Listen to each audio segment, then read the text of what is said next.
Welcome to Around the Empire. I'm your host, Joanne Leon. Around the Empire podcast is listener-supported independent media. Pitch in if you can at patreon.com/aroundtheempire or paypal.me/aroundtheempirepod. Also, please subscribe to the YouTube channel, youtube.com/aroundtheempire. This is a Swapcast with foreign policy focused podcast host Kyle Anzalone, and we talk about the withdrawal of U.S. troops from northern Syria and the Kurds/SDF new partnership with Syria and with Russia as the guarantor. The Turkish military continues with its Operation Peace Spring invasion, along with its quote-unquote rebel fighter allies, some of which were jihadis formerly backed by the U.S.-led coalition.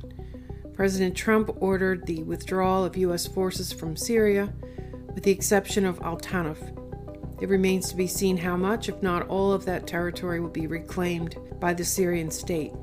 Syrian government forces are moving rapidly into some parts of northeast Syria that had been under the control of the Kurdish-led, U.S.-backed SDF forces.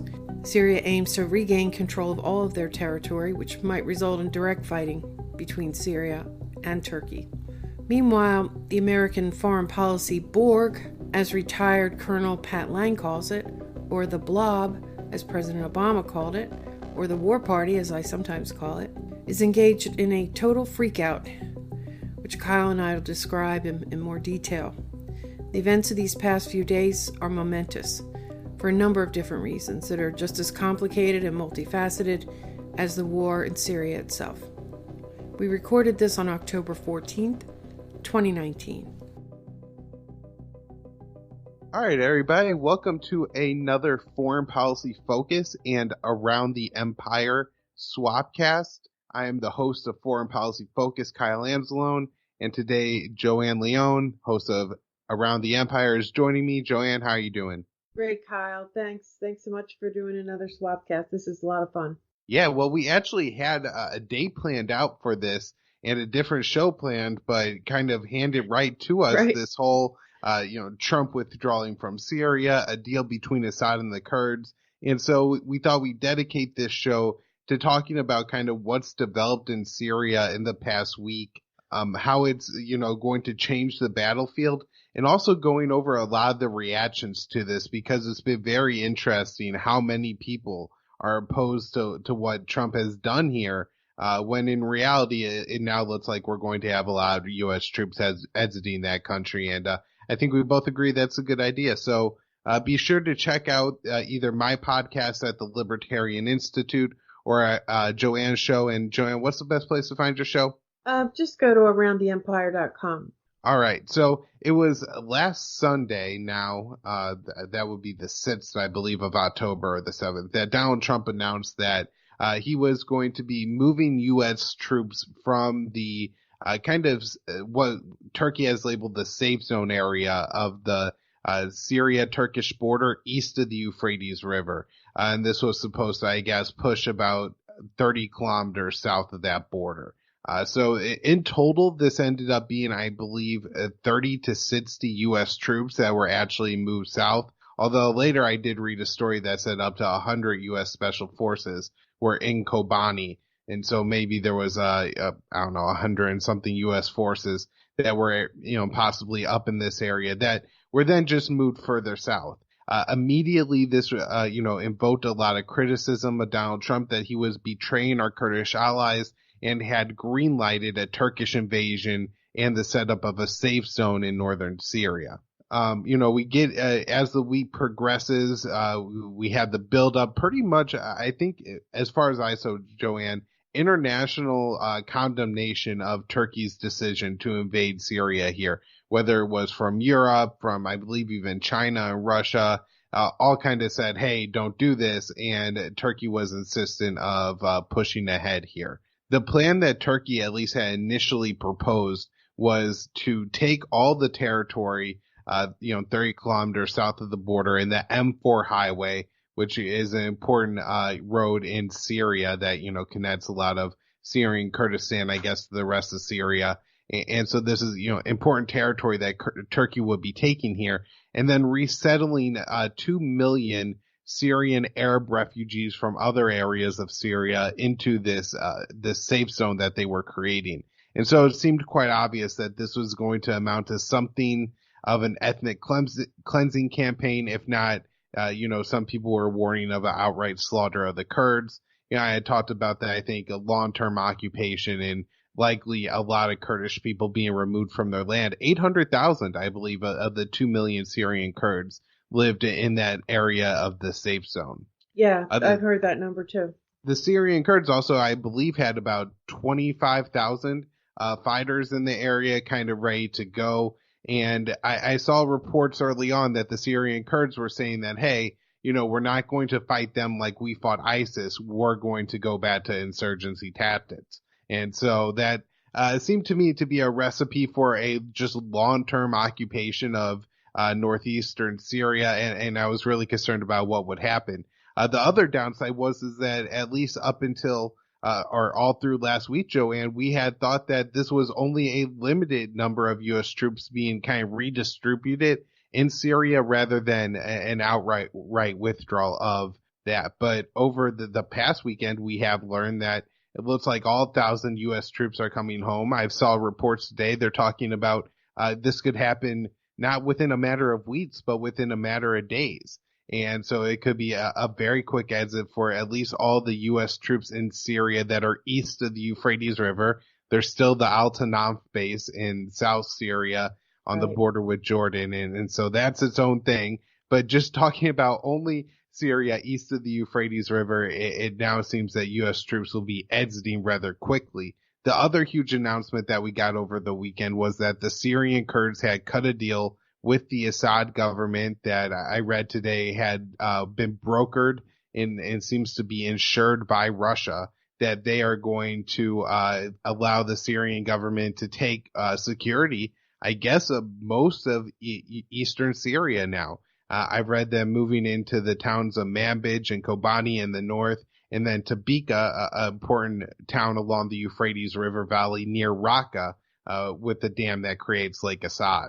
And so all these kind of positions it seems the Assad government is moving into means that, the Syrian Kurds have agreed that, they're not going to break off and have their complete own autonomous zone in Syria as the Syrian civil war is finally wrapping up. Do you think I missed any other kind of important developments along the way here, Joanne?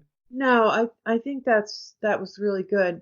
The part about the initial announcements being that now, we only had 50 U.S. troops in that area, and all we're doing is moving them south of the safe zone, quote unquote safe zone, which I never saw a final number on that safe zone, but I know that there were certain people saying that, Turkey wants that M4 highway that runs east to west, sort of parallel to the border, and whether or not they said that they were going to go down that far south, a lot of people were pretty convinced that they would. But, initially, just a couple of days ago, the game plan was that we were only moving 50 troops and we're just moving them down. And the Turks were going to create, this buffer between the Turkish border and the Kurdish-held areas. We should be a little bit more specific. The SDF-held areas. The SDF fighters are not entirely Kurdish, right? In fact, some people say that it's a majority Arab fighting force, but it's certainly under Kurdish leadership. So we were just going to move south of the safe zone area and we were going to stay. And there were military officials reinforcing this message. And it wasn't until yesterday, the big break was when the Kurds announced that they were going to make a deal with the government in Damascus, with Russia as the guarantor, as you said. And that changed everything. Yeah, that really just, ended the war to some extent. I was thinking that I should add, if, Turkey had started the invasion of Syria, it seemed, using a combination of what I believe they were calling the Syrian National Army, but it's just different kind of groups thrown together, supported by Turkey under the Free Syrian Army banner. So, probably some more moderate rebels, Arabs, and versus some real jihadist types, possibly, and foreign fighters in that group. And then, actual Turkish soldiers carrying out artillery and airstrikes into Syria. There were reports of assassination of captured SDF troops, as well as captured Kurdish political leaders by the Free Syrian Army and Turkish-led forces. I didn't read any reports of the Turkish soldiers themselves, taking anybody out back and shooting them execution style. But nonetheless, they're, jihadist linked groups were more than willing to do that to the Syrian Kurds. And it was after a couple days of this that the Syrian Kurds ended up cutting the deal with Assad. And so I just wanted to throw that in there. And also the threat of sanctions that Donald Trump said. So initially he says he's going to pull back. And then, pretty quickly after the negative reaction, he starts threatening sanctions against Turkey to wreck the Turkish economy and everything like that. And so maybe that's something we could talk about later on. But I think it is worth noting that Donald Trump has threatened heavy-handed sanctions against Turkey for carrying out war crimes in Syria. Yeah, I mean, he's sort of portraying the situation as though he had control of what Turkey does, because he had this phone conversation with Erdogan, and Erdogan, promised to only go a certain distance. My understanding is they've already reached that agreed upon distance. And, that's when Trump started, yelling that you better not go any further, or, well, I guess he initiated this threat initially. He said something like, we're going to crash your economy if you don't hold up your end of the deal, do what you said you were going to do. He's a little bit all over the place, but he always goes back to, let me see what he said this morning. He's lashing out at Fox and Friends, the show that he loves. Every morning he says, Brian Kilmeade over at Fox and Friends got it all wrong. We are not going into another war between people who've been fighting with each other for 200 years. Europe had a chance to get their ISIS prisoners, but they didn't want the cost. Let the USA pay, they said. The Kurds may be releasing some, he means ISIS prisoners, to get us involved, easily recaptured by Turkey or European nations from where many came. But they should move very quickly. Big sanctions on Turkey are coming. Do people really think we should go to war with a NATO member, Turkey? Never-ending wars will end. The same people who got us into the Middle East mess are the people who most want to stay there. So that's his latest comment. But he has flip-flopped it back a little bit. But I think that his speech, I think it was on the 10th. It was just maybe 4 days ago. He had a huge rally in Minneapolis. And there were real problems with this rally. Like the mayor of Minneapolis was trying to prevent him from even coming to do this rally. It's one of those big stadium rallies. And, of course, that didn't work. He still came, did the rally. But outside there were thousands of protesters, and it was a bit chaotic, but it was still the usual Trump rally. And he gave like a 13 to 15 minute long segment of that speech was about ending the wars, ending the endless wars. And he went on a long talk about what it's like when the casualties, basically when a dead soldier arrives at Dover Air Base and he's there, he's seen it, the reactions of the families. And then he goes on to talk about his visits to Walter Reed, which is the large hospital complex in the Washington, D.C. area where a lot of our wounded troops are treated for the really serious injuries. And he gives anecdotes about one particular one he talks to. And he just goes on about how he wants to end these endless wars. And I think, a lot of people think of course, he's on the campaign trail. He hasn't kept many of his promises from his 2016 campaign. So, he wants to show that they have this phrase, I think, promises made, promises kept. And, of course, it's the politician in him, but there was something sincere in the way he said it and what he said too. So I kind of thought that at that point he had already decided to do this, that he was going to make this move. We should remember too, he is under impeachment threat right now. I think everybody knows that. And the one firewall he has is the Senate. The Republicans control the Senate, and the conventional wisdom is now that the Democrats who control the House are going to go forward with some kind of an impeachment. And then, of course, the next step is that the House sort of quote unquote indicts, and then the Senate performs the trial and decides whether or not to remove the president. And so the conventional wisdom is that the Republicans aren't going to do that. They're either going to say, nah, they're going to just throw it out and say we're not going to hold a trial, or they're going to do some kind of, pro forma. They're going to do some minimal thing and find him, not guilty, and he's going to stay in office. So right now, the reactions to this is a very complicated politically here, because you have the foreign policy Borg, as some people call it, is bipartisan. There are no party lines on these wars. The elected officials in Congress typically support these wars, and they support the military-industrial complex.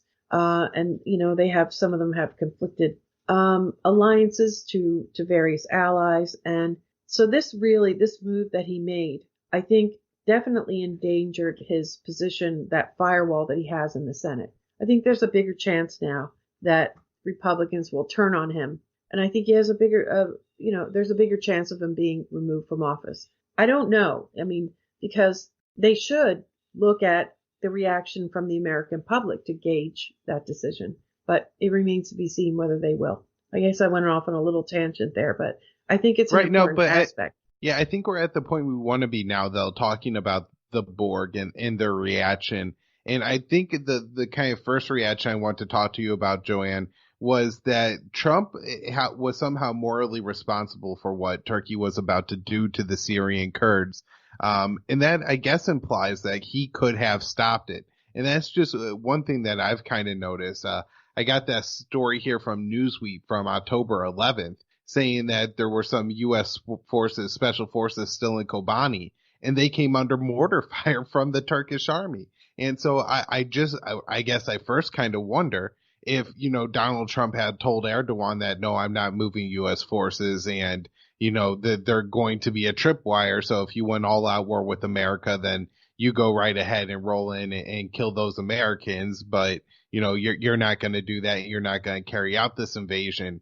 I think Erdogan would have said, the Kurds are the biggest threat to my country, and I'm going in, and you U.S. troops better get out of the way. I think he was very willing to engage in that game of chicken with Donald Trump, and Trump, maybe having some respect for those Americans and realizing that, when those caskets come home of Turks of Americans who were killed by Turks, and this stupid thing of putting them in front of Kurds, that he couldn't live with that. And so, maybe it was partly, that realization, or just that, once he realized that Turkey was coming, there wasn't, the consensus from the Pentagon probably wasn't, oh, well, we need to take the side of the Syrian Kurds. There's a lot of debate within the Pentagon of whether, to support Turkey and kind of just leave the Kurds or not.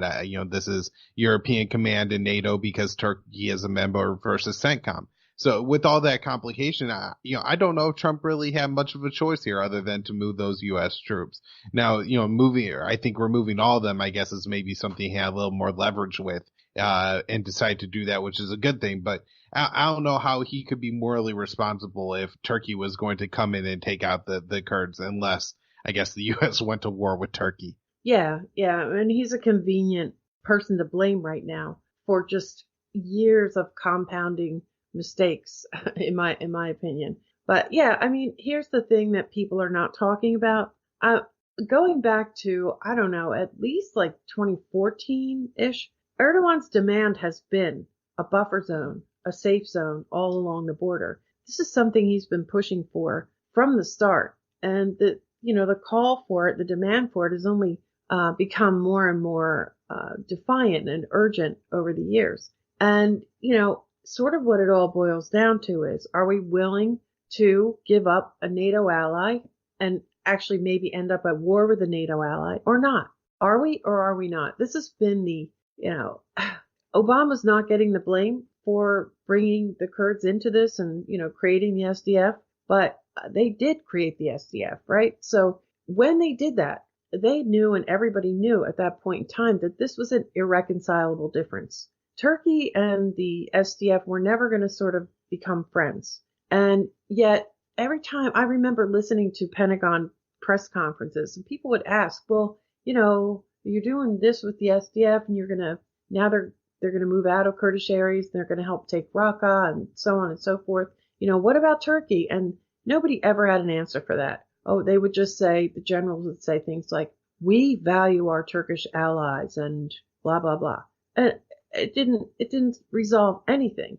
So this giant elephant in the room has been sitting there, what looked to me to be, maybe there was some kind of reconciliation, but it looked like an irreconcilable difference that just kept getting put off and put off and put off. And, to some extent, our troops in those areas were like shields, right? They were keeping the Turks from attacking our allies. So I never agreed with putting him in that position to begin with. But well, I can just expand real quick here. At times, that is literal. Where around the town of Manbij, Syria, Joanne, you'll probably remember, there were U.S., I believe, Army Rangers would drive around in Humvees with big American flags on them. Yep. Between the Turkish-backed Syrian Arab Army, or not Arab Army, Syrian Free Army troops, and then the U.S.-backed SDF.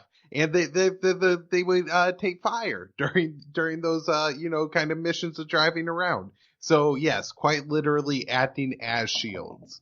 That was the value that the U.S. Commander in Chief put on the lives of those Americans, which is always astounding to me that we've somehow gotten to the point where America is so great that we will act as human shields to keep our allies from shooting at each other. It's quite insane. Right. And the whole issue of we betrayed the Kurds. Well, yeah, I think we did to some extent. It's not quite that simple. And as I had mentioned to you earlier, Kyle, there's an article in Foreign Policy by, sorry if I'm mispronouncing this, but Muslim Adi, who's the commander of the SDF. And he basically wrote an article saying why they cut a deal with the Syrian government with the Russians as the guarantor. And he says, if we have to choose between compromise and genocide, we will choose our people. I guess that's pretty obvious, right? So you weren't going to be able to fight Turkey. He gives an explanation, which I think is pretty obvious. I don't really need to read that. But they also cite an article from January 2019. That's the last time all of this was going to come to a head. And they say Trump's decision. So I'm quoting a January 2019 defense post that's referenced in this op-ed by the SDF commander. It says Trump's decision came as a shock to Syrian democratic officials. And here, the person speaking now is Salah Muslim, which is the former co-chair of the PYD. PYD is the political party associated with the YPG, the Kurdish party. And he says, we always knew the Americans would leave, but not at this time. From the beginning of the U.S. presence in Syria, in every meeting with Brett McGurk, they never promised us a political solution or support for our political project. They said, we are working with you only to fight ISIS. It's just that the timing of this withdrawal is wrong. The Americans told us clearly, we are not with you to fight the Syrian army. We're with you to fight ISIS. For your political project, you choose it, and we support you, but no negotiations or discussion. It was just political speech. So that's why we always maintain contacts with the Russians, because they said they will support our project on the ground and help us find a solution to this. But until now, nothing is official. The Russians are not saying to us that they will support a decentralized Syria. So I think what he's saying there is they realized all along that in order to get their longer term goal, an autonomous region, a federalized Syria where they have more control over their lives and their own protection, things like that. They knew the Americans weren't going to be able to get that for them. It was going to be the Russians mediating with the Syrian government. So I think that's really important when you're considering the betrayal thing. Now, pulling out at the drop of a hat and leaving them in sudden danger, that's a different story. And I don't necessarily agree with that. But I want to put one caveat on that. Assuming that Trump had a choice of doing it another way, and it seems like he would have a choice of doing it another way. But let me just mention one more thing, Kyle, as to whether I have doubts whether he had that choice to do it any differently than he did. And that's the sort of epic deal between Kerry and Lavrov in 2016.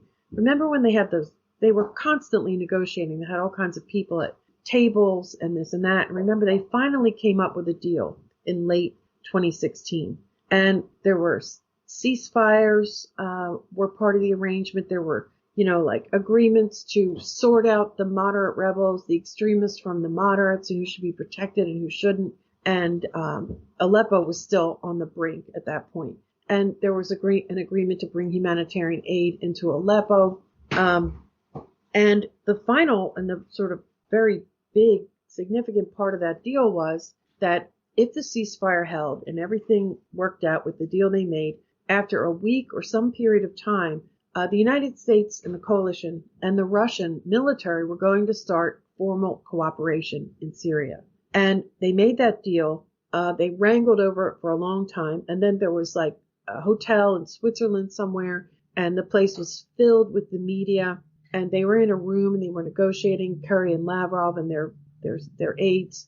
And it was going all through the night. And the Russians were like, come on, because apparently Kerry had like a 5-hour video conference with Washington where he was arguing, and eventually Obama overrode Ash Carter or the Pentagon or whatever faction was objecting to this agreement. Obama finally said, we're doing it. They made the deal. I mean, remember the whole thing where Kerry brought in the pizzas for all the media, and then Lavrov brought in the vodka, and it was a really big thing. The whole world was watching. So they made this deal.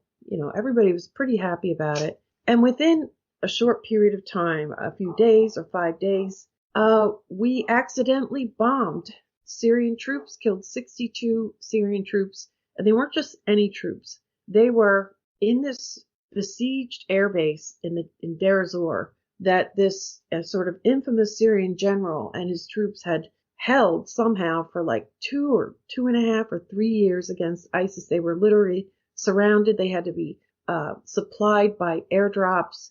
And it was sort of a miracle that they were able to even hold this position. And those are the troops that we bombed. We claimed it was an accident, but it just blew that whole deal right up. So there's clearly different factions, some of whom want to resolve these things, want to negotiate. And there's clearly another faction, and they have airplanes, who doesn't. And they sabotage that deal. So did Trump really have a choice or not? I don't know. I mean, I think that's a great analysis of the whole thing, Joanne. I mean, the betrayal question is a big one. And yeah, I completely agree with you. Although the one thing I'll say is that quote you read about the, Syrian Kurds acknowledging that the U.S. said, hey, we're not here to help you establish a state in January of this year. That's a pretty big window to make something work. And especially if Donald Trump did kind of had to drop this as a bomb. Maybe it was a situation that, either, first of all, Erdogan called him and said, hey, I'm invading tomorrow, or Trump felt like there was no way to do it other than to do it quickly, or else it would be sabotaged and, further provoke tensions between the U.S. and our NATO allies in Turkey. And so he was making the decision that he would just kind of do it rapidly for that reason.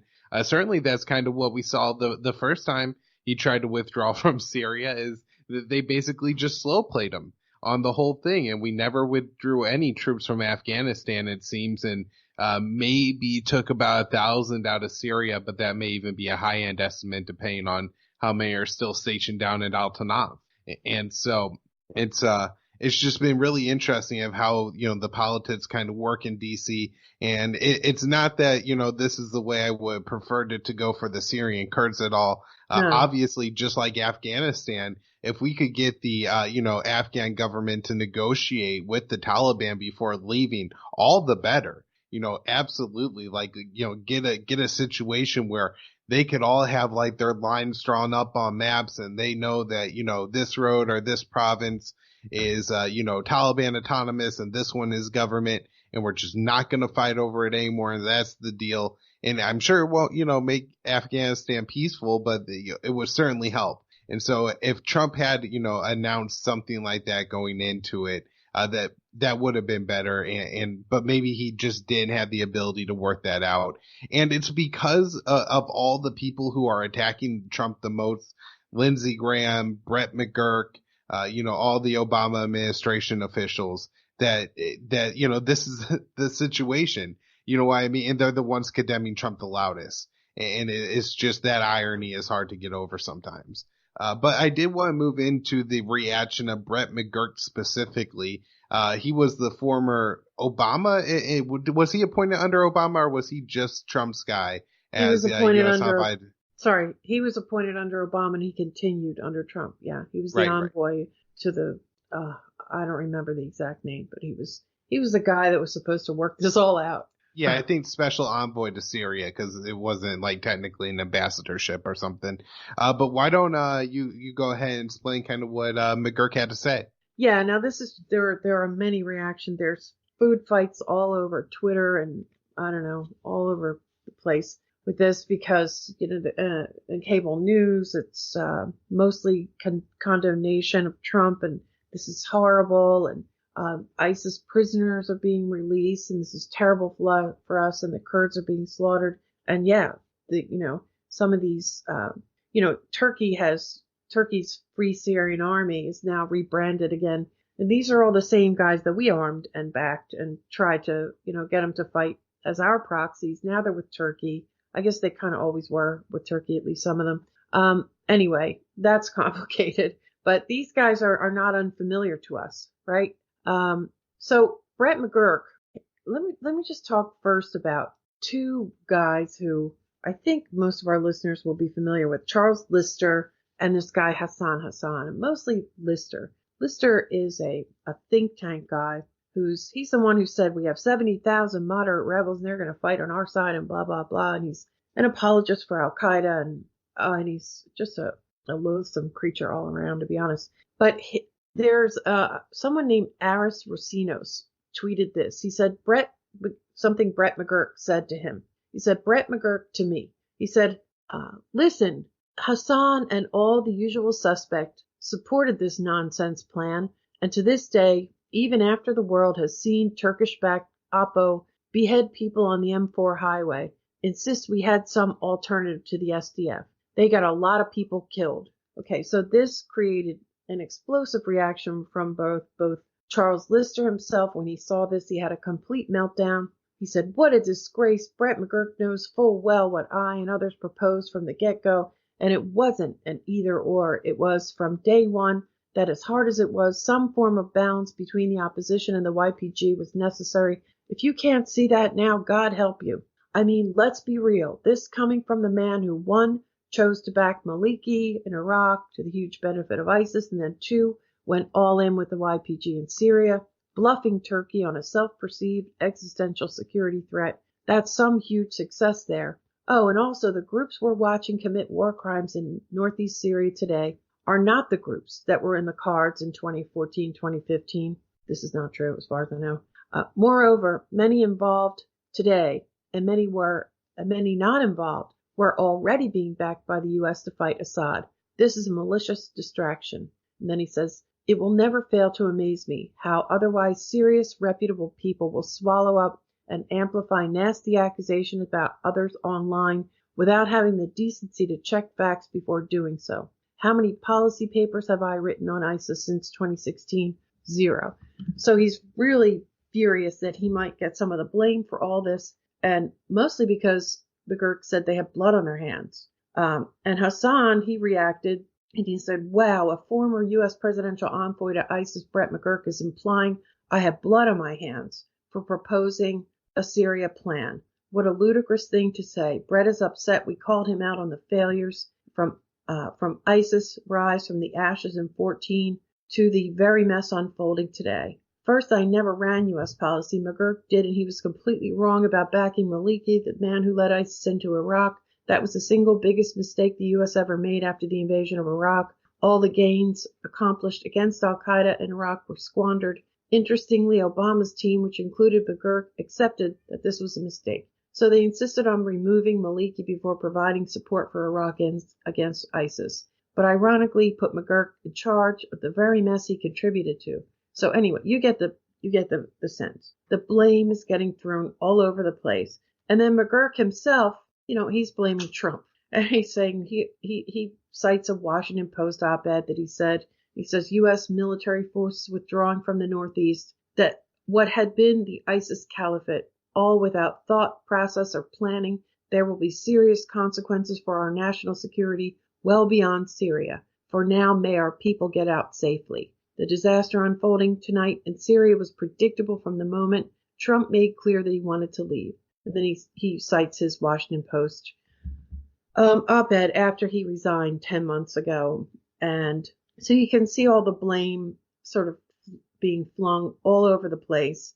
Trump is a convenient target because even all these guys who either backed different policies or backed these quote unquote moderate rebels, or in Brett McGurk's case, I think he was in an impossible situation to begin with, but he made a lot of these deals and helped make these decisions. And then just the last thing I'll mention is that there are people on the sidelines, people like Dan Cohen and Max Blumenthal, who have been criticizing Lister all along, and they're calling up a lot of inconvenient truths of what Lister really did and what Lister really said, including at a conference saying that Al-Qaeda largely got it right, he said. And I have a clip of that if we want to add that later, Kyle, where there he is saying, this is Al-Qaeda and they're a lot more moderate than ISIS. And, in Syria, they really got it right. And there was a period of time, we all remember, when there was a sentiment out there, which you would think would be just completely forbidden in this country after almost 20 years of post 9/11 Al-Qaeda. You know what I'm saying. So, right, we're still fighting in Afghanistan, so how the hell can we take the side of Al-Qaeda? And across the border, we're not, Right. It's absolutely crazy. Talking about the Islamic State, though, that's another criticism that's been thrown around against Trump. And again, I think one that we're going to say at least has some, maybe, just this is what's going to happen. Yeah. They're warning about maybe the rise of ISIS again.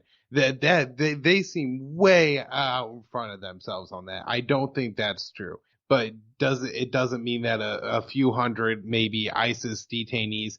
I know a few of the family members escaped, and that seems to be more of a complicated issue to me. Like these children of ISIS fighters, like how long are you going to lock them up for? And so if they escape, then that's, not the same as the ISIS guy escaping or something.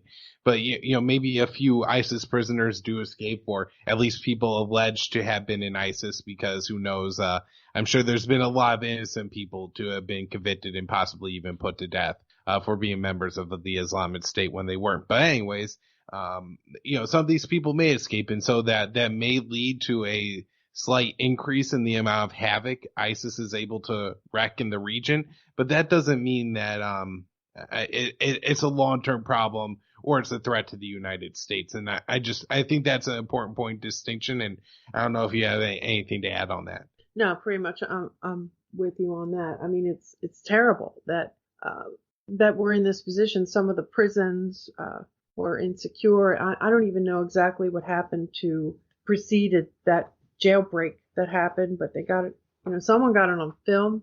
I don't know. I don't know. I do know that there are people slaughtering other people in that part of northeast Syria, and that's horrible. And I mainly blame the Turks for that, but how can you, this is just an enormously complicated situation. Everybody's got their own motivations, their history, their grudges, and I don't know. It should be clear that we can't fix all this stuff. It can't be fixed. These countries are going to have to fix things themselves. And, Turkey, they paint this as a security issue, and I'm sure there is some kind of security issue. I don't know. But it's also, they're very ambitious. They're expansionary, and you can find that in various Erdogan supporters. And Erdogan has still never forgotten that 2016 coup attempt against him either. And that really complicated the whole situation.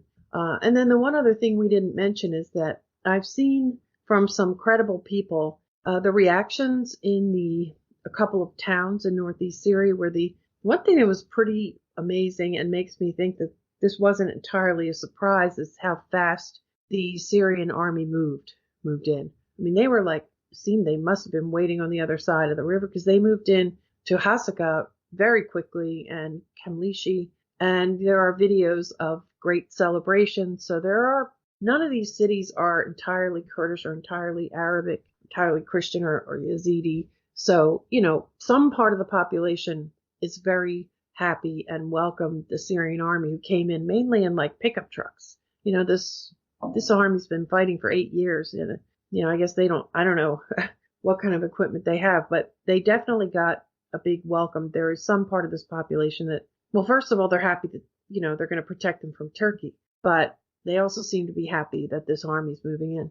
Yeah, now that I think about it, Joanne, that seems to be a powerful point that Syria was able to move in so quickly, just because we know there's also an offensive going on for Idlib. Right. And you would think that if Syria is fighting in Idlib and didn't expect this at all, that they may not have had troops all set and ready to go. And, that they'd probably, I'm guessing with the amount of towns and amount of places they're moving, this is a significant amount of troops and equipment, fuel, resources that all go into this.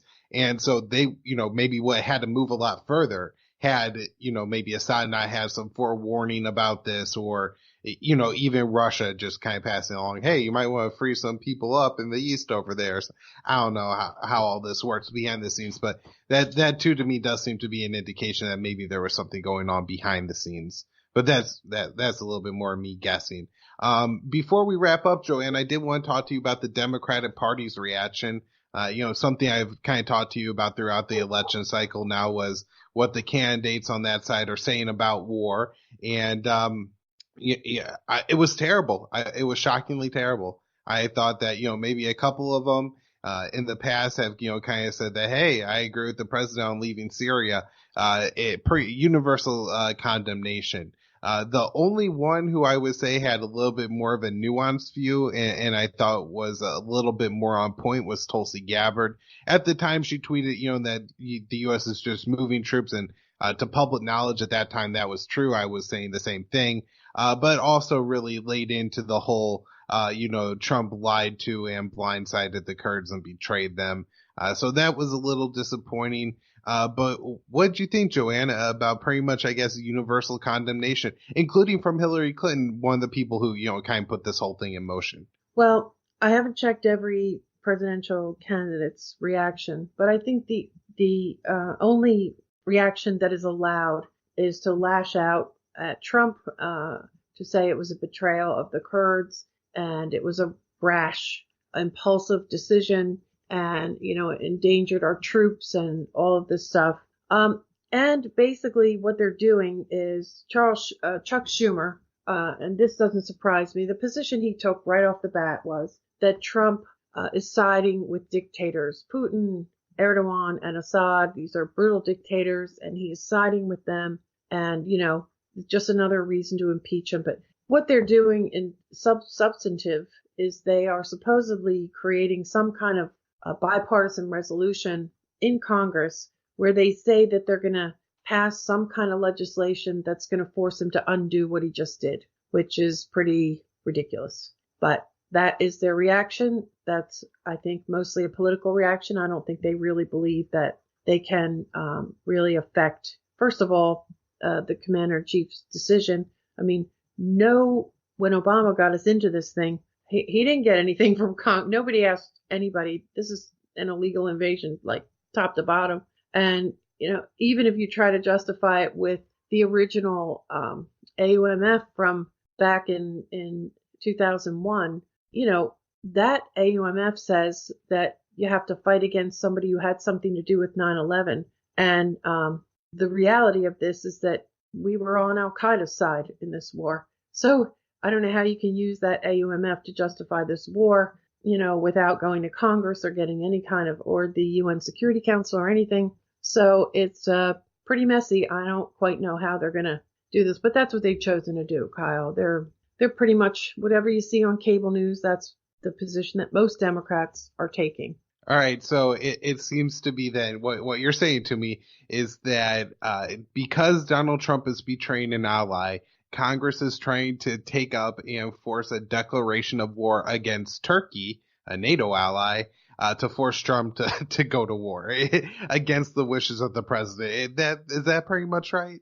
Yeah, I haven't seen the wording of whatever this thing is they're going to come up, whether it's just going to be a sense of the Senate condemning Trump or demanding that he do this or that. I don't quite know what the wording on this thing's going to be, but that's what they say they're going to do. But that's what he's asking. That it's, Turkey is saying that they're fighting a counterterrorism operation in Syria. I mean, they're saying they're building a peace zone or whatever, but they say the YPG are terrorists, and so with the YPG operating in the area, then they're fighting a terrorist insurgency there, right? And so the U.S. is going to go back the terrorists. Doesn't that? That puts us at war with Turkey in all practical sense. Yeah, so, pretty much.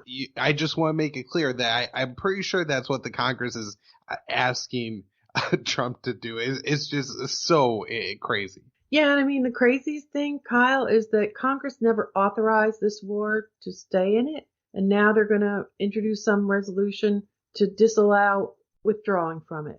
I mean, that's just how crazy our world is now. All right, Joanne. Well, I guess we should wrap up before we get too long here today. It was great to talk to you again. I hope to do another one of these Swapcasts soon. My show, Foreign Policy Focus. Joanne's show, Around the Empire. Find mine at the Libertarian Institute. Around the Empire is aroundtheempire.com. And Joanne, I know you try to build up that YouTube page. I hope that's going well for you. Make sure you subscribe to that thing because YouTube really works against people with their algorithms. So work hard on that one. Thanks, Kyle. All right. Anything else? Nope. Great talking with you. And thanks for listening, everybody. Take care. Thank you for listening. Special thanks to Kyle Anzalone. Follow Kyle on Twitter at KYAAALE. Subscribe to the Foreign Policy Focus podcast at the Libertarian Institute. That's libertarianinstitute.org. Around the Empire podcasts, independent media. Your support's really important. Pitch in if you can, patreon.com/aroundtheempire, paypal.me/aroundtheempirepod. The podcast, you can find it in numerous different ways, lots of ways to listen to it. Find it on any mobile podcast app, or on the website, aroundtheempire.com, or on Patreon, patreon.com/aroundtheempire, or on YouTube, youtube.com/aroundtheempire. And if you're listening on YouTube, don't forget to like, share, subscribe. Leave some comments, or send me an email with some feedback. Follow us on Twitter at Around the Empire, and we'll see you next time. Take care, everyone.